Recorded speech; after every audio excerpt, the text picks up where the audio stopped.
how's it going, ladies and gentlemen, boys and girls? Jeff Benjamin with 9 to 5 Mac. In this video, we're taking a look at the Magic Keyboard for iPad Pro. Now, although expensive and although it's not perfect, this is easily the best accessory that the iPad has ever had in its entire 10-year history. So watch as we explore the top features for the Magic Keyboard for iPad Pro. I'll also talk about some of the features that aren't so good.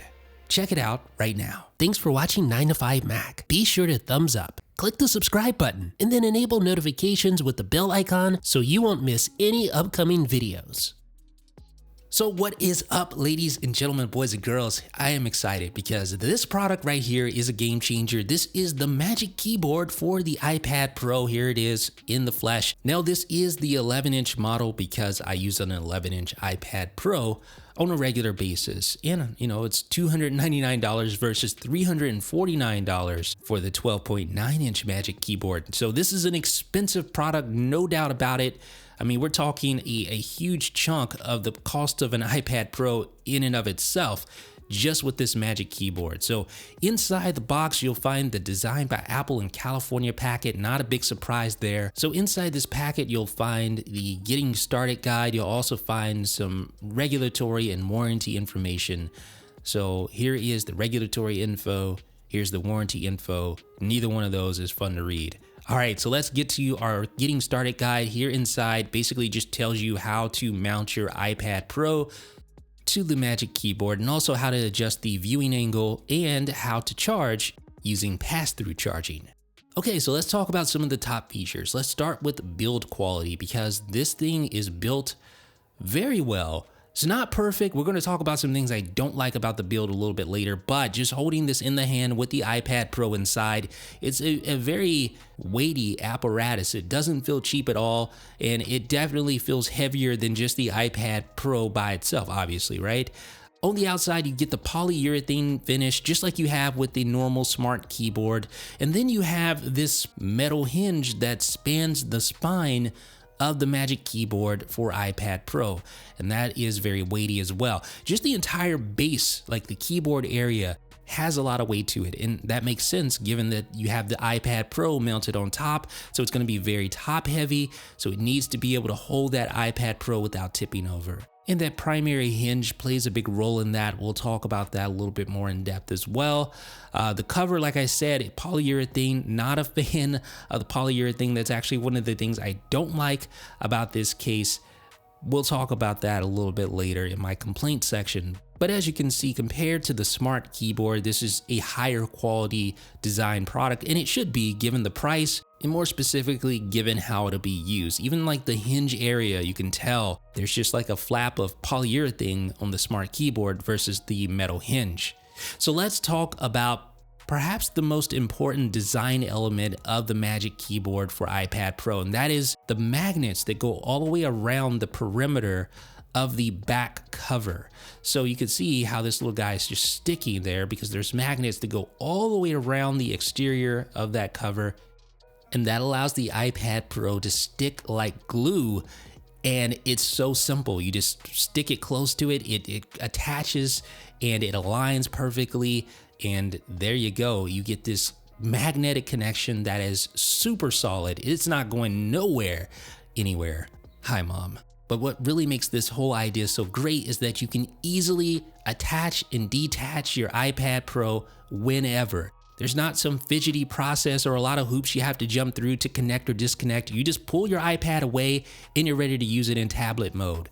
Now, one of the things I really appreciate about the Magic Keyboard is that they're not just forcing you to upgrade to the latest 2020 model of the iPad Pro in order to use the Magic Keyboard. No, it works with both the 2018 model and the 2020 model thanks to that little square cutout there. So it's going to work obviously with the newer iPad Pro, and it works with the older iPad Pro. Smart connector support is a huge part of what makes the Magic Keyboard work. So there's a smart connector on your iPad, and you have the corresponding pins on the Magic Keyboard. So all you do is attach your iPad and it's powered. The keyboard's powered up, ready to go, and ready to use. And of course, this keyboard is backlit, and yes, the backlight is powered by the iPad Pro. So there's no batteries, no pairing at all. Now, of course, if you're going to try to be a good laptop, you're going to need some good viewing angles, and the dual hinge design of the Magic Keyboard allows for just that. So we're going to explore these hinges that are built into this iPad Pro right now. So you see that first hinge right at the spine, that allows the iPad Pro to open up like that, and it sort of locks into place. And once that's locked into place, you use the second hinge to adjust the viewing angles up to 130 degrees, just like that. Pretty cool. So that's going to give you a lot of flexibility there with that second hinge, a lot of flexibility in viewing angles. You can adjust it to your liking. And what makes this all work, considering that it's such a top-heavy design, is that the hinges are very stiff. So you don't have to worry about your iPad Pro falling over or flopping over because of those hinges. No, they're going to stay in place guaranteed. So you can adjust your angles, dial in that perfect viewing angle for your typing. Here on the desktop here, you see I have the great viewing angle there. And then I can adjust it if I need to, up to 130 degrees. And the cool thing is that once you do dial in that perfect viewing angle, it's not going anywhere. It's going to stay right where it is because of those hinges and the design of the Magic Keyboard for iPad Pro. So after using it, I can say that this is a very good mechanical design. Apple obviously spent a lot of time trying to get this right, getting the weight balance just right for the iPad Pro, and it works very well. Now, one of the advantages of the Magic Keyboard for the iPad Pro is viewing angles. With the Smart Keyboard, you had two basically hard-coded viewing angles, whereas with the Magic Keyboard, you have a variety of angles that you can adjust to. So both of these are about at the same angle right now, but the cool thing about the Magic Keyboard is that I can further dial in the angle exactly to my specifications based on what I'm currently doing. So that automatically gives it a huge advantage over the Smart Keyboard Folio for the iPad Pro. Now, an alternative method is to use something like this, a kickstand, which is what the Logitech Combo Touch for the iPad 7th generation uses. And the advantage of that is that you get a wider viewing angle. You can actually push this thing back pretty far. But at the same rate, kickstands have a lot of disadvantages as well, especially when it comes to typing on the lap. Now, although this isn't something that Apple officially endorses, if you flip over the Magic Keyboard, you actually get a pretty nice drawing tablet surface. Just a little handy tip. Now, when it comes to overall productivity, the most important thing about the Magic Keyboard is the keyboard, right? That is a very important characteristic of the Magic Keyboard, having this solid scissor switch based keyboard built right in. And given Apple's recent shaky history with keyboards, it was super important for them to get this right, and I could say they got it right. There's excellent key travel here, very similar to what you'll find on the 2020 MacBook Air. The keys are well spaced. You even get an inverted T arrow key set up there for that excellent tactile response for touch typists. And even when you press a key off axis, it fires straight down. Here's how the keyboard sounds. You're gonna love this keyboard. What else can I say? Now, as I mentioned earlier, the Magic Keyboard does include backlit keys, which is excellent. But what's really cool is that it uses the iPad Pro ambient light sensor setup. So you have the true depth camera setup here. Here's one of the ambient light sensors right here. So it actually uses those to control backlighting dynamically. So you don't actually have to go in and micromanage anything. If you want to, you can go into settings, general, keyboard, and then if you go to hardware keyboards, right here, you'll see a little backlight slider where you can manually go in and adjust backlighting. So I can actually click or drag and adjust the backlighting here, just like that. But there's no need to go and do that because you can see it adjusts dynamically based on ambient light conditions. So when I put my light, you can see how that slider goes all the way down because it assumes there's enough light. You're probably out in the sun right now, so you don't need backlit keys. But watch what happens when I take the light away. Notice how the slider automatically recovers and the backlight comes on. So here's what the backlight looks like in the dark. You get a little bit of backlight bleed, but it's honestly not even that bad. And the real cool thing about this is that the backlight is all powered by the iPad Pro. So again, no batteries to worry about at all. One of the other very important characteristics of this Magic Keyboard is, of course, the inclusion of the trackpad. The trackpad is actually very tiny compared to the trackpads we're used to on the MacBook Pro. Of course, the standalone Magic Trackpad is huge.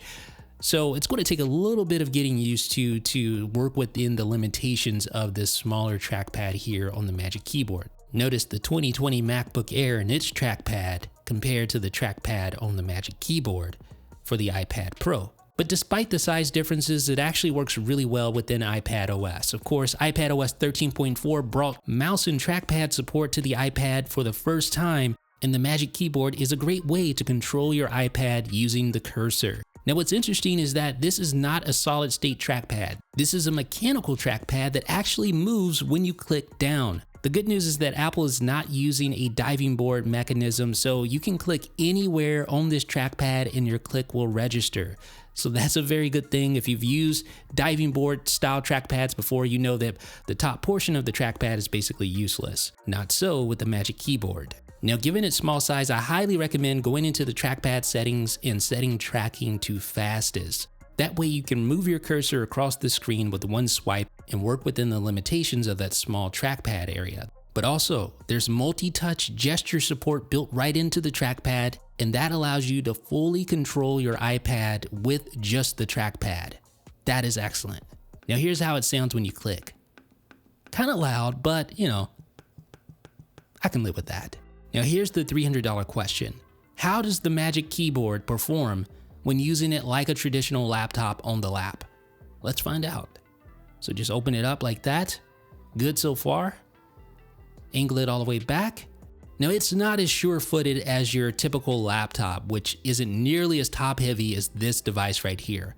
But it actually works pretty well from my experience, and the angle is just enough to be comfortable while typing. I do wish in some circumstances it could angle back even further, but for the most part, I found it fairly comfortable to type on.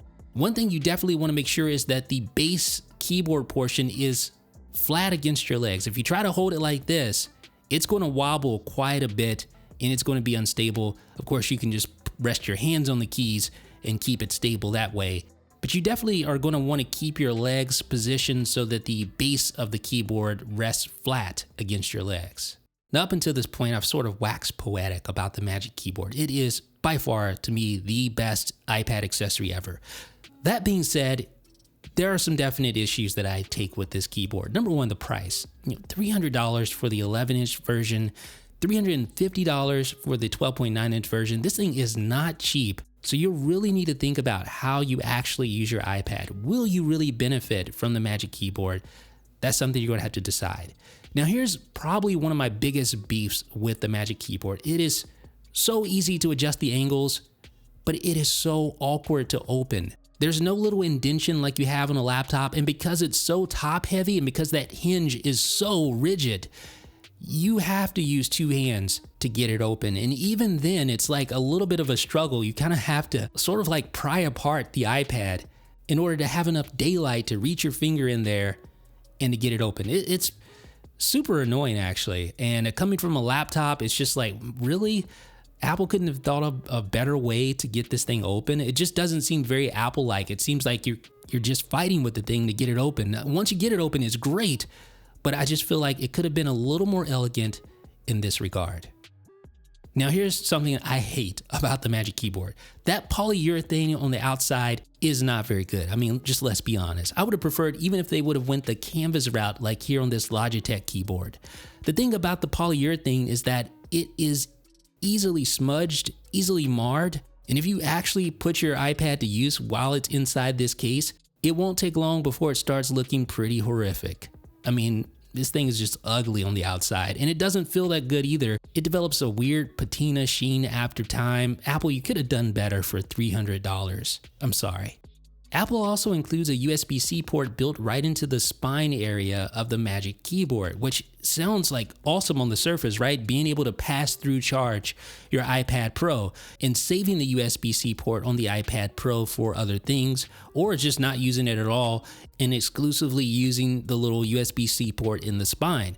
But there are a couple issues with that. Yes, you can charge your iPad Pro with this connection, but it's going to be slower because it's using the smart connector. It's basically routing power through the smart connector, which obviously won't be as efficient as plugging directly in. And the other issue is that this port is strictly for power. You couldn't even plug in like this little USB-C to 3.5mm headphone jack adapter. You can't even do that to listen to your music via this port. It's power only, so it takes the power there. It routes it through the smart connector connection. So obviously going to be less efficient, it's going to be slower to charge, and of course it won't support any other type of USB Type-C accessories. And then one final complaint, which isn't a huge deal to me, but I think some people will be disappointed. You know how you have those shortcut keys on a lot of the third-party keyboards, like this one here from Logitech, that allows you to do things like adjust brightness, adjust your volume, play, pause music, invoke, spotlight, go home, etc. Well, there's really not a spot for that on the Magic Keyboard. There's no spot for those shortcut keys because notice, when you angle out your iPad, you wouldn't even be able to reach those keys. You would have to actually tuck your fingers underneath the iPad, and that just wouldn't work.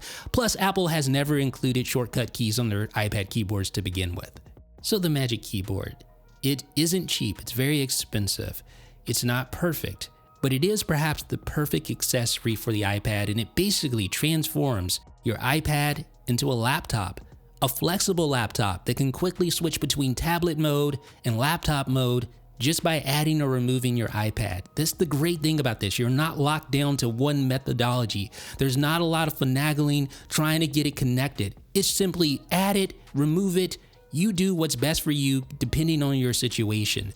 And the keyboard is great. You have well-spaced keys with plenty of key travel. It really is close to typing on the latest MacBook Pro or MacBook Air. And then you have the overall build quality with those two innovative hinges that work in concert to give you the perfect viewing angle. And although the keyboard can be a little bit annoying to open because of that stiff hinge also has a huge benefit by giving you the confidence knowing that your iPad isn't going anywhere. It's going to be stable as you type in laptop mode. And speaking of laptops, you have that built-in trackpad that is amazing for navigating iPadOS. And then right above it, you have your keyboard. So it's just a way more precise and efficient way to do certain tasks on your iPad Pro. But don't forget, it's not just a tablet or a laptop. It can realistically be both. Let me know what you guys think down below in the comments. This is Jeff with 9to5Mac.